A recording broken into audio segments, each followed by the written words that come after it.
Welcome back to another Anime Rambles. Today we're going to be talking about Cells at Work and Heaven's Design Team, and why one series does everything amazing and why the other one just falls a little bit short.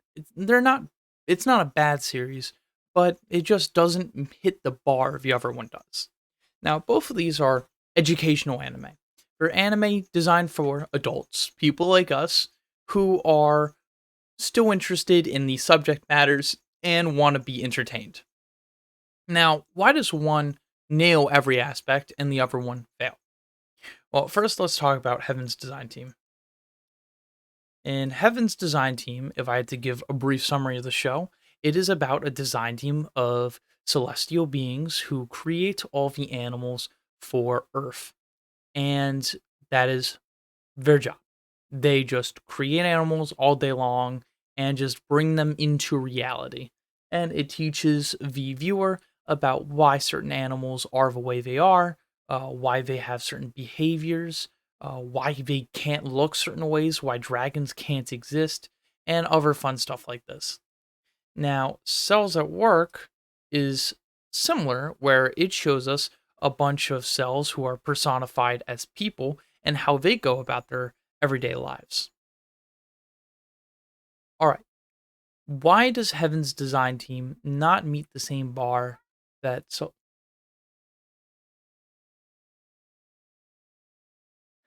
I have leopard frogs in a tank over there, and one of them just made a sound that sounded like someone outside the window yelling help.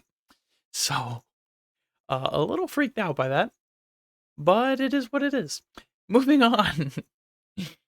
In Heaven's Design Team is a very episodic Monster of the Week type thing, where every episode there's a couple of animals they're focused on. Nothing's built from episode to episode.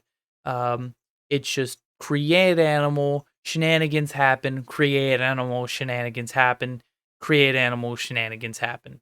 It's repetitive, but you can argue that Cells at Work is very similar with its Monster of the Week format, where every single time a new problem occurs, new bacterium arrives, and they have to deal with this problem. But where Cells at Work separates itself from Heaven's Design Team is in two aspects that bring it a bar above, that make it a really cool show, something interesting to watch. And what it does is it creates characters that build from episode to episode.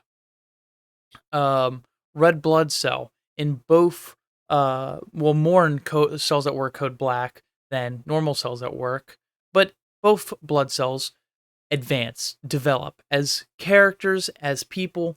They get better at what they do, and they take on mindsets. They go through trauma. The world around them matters. In Heaven's Design Team, well, that's the first thing.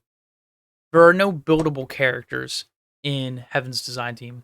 They're all generic archetypes that are the ones. Oh, he's the one who makes the cute animals. He's the one who likes to make flavorful animals. She's the one who makes weird animals. He makes flamboyant animals, and he makes horses. What are their names? I can't remember. Um, I know that in Cells at Work, these cells are all going through struggles of their own. They're all characters. They're not just archetypes. They're people in this world. And the consequences of this world matter, which leads me into my second point. The second thing that really pulls them apart. In Cells at Work, the world matters. In Heaven's Design Team, they're just sitting up in a celestial zone where nothing matters. No outcome of the world will really change anything. Their designs either get accepted or rejected, and that's pretty much it. There's no real worries, there's no real doubts. They just do what they do, and that's it. That's it. In Cells at Work, every little thing matters. If someone falls, that's someone who could be helping the body, and that is a problem. And that actually makes a difference to the world. Life and death is within the life and death of their world. Every single cell has a job that they need to complete. And if they don't complete that job, the world around them starts to die. And each and every cell knows this and acts on it. So not only is there character development, but there's a world that matters. Actions have legitimate consequences to everything, to their entire world, to their entire being. And this really culminates very well. So not only are we learning, but we're going through this world with characters who are growing along with us, who are learning with us, and who we care about the stakes of their existence. It's not only like a kid show using comedy and some fun graphics in order to feed us information like we're watching the fucking Magic School Bus, but we're going through this journey with these characters who can die, who are characters in their own right. They're not just archetypes to spoon feed us information. There are characters in this world who we enjoy watching. I couldn't tell you who my favorite cast of Heaven's Design Team are because they all have almost no depth to any of them. But I can definitely tell you what I love about each character in Cells at Work, and that's really what pulls it away from Heaven's Design Team and makes it an educational anime that is ahead above its competitors. It makes it something that I enjoy every episode when it comes. I can't wait to see what happens. I don't know who it's going to be talking about, which cell, but I know each and every one of them have room to grow and develop.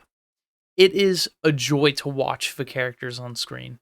And that's pretty much sums up my thoughts. Those 2 points, the fact that the world actually has consequences through the main character's actions, and the fact that we're actually watching developing characters on the screen, make it a show that holds my attention and makes it a lot better. If you guys agree, I'd love to hear why or why you disagree down in the comments. If you like this video, leave a like. And if you want to see more content like this, please subscribe down below. I have another video comparing Cells at Work and Cells at Work Code of Black. If you want to check that out, the link will be down in the description. And I'll see y'all in the next video. Bye-bye.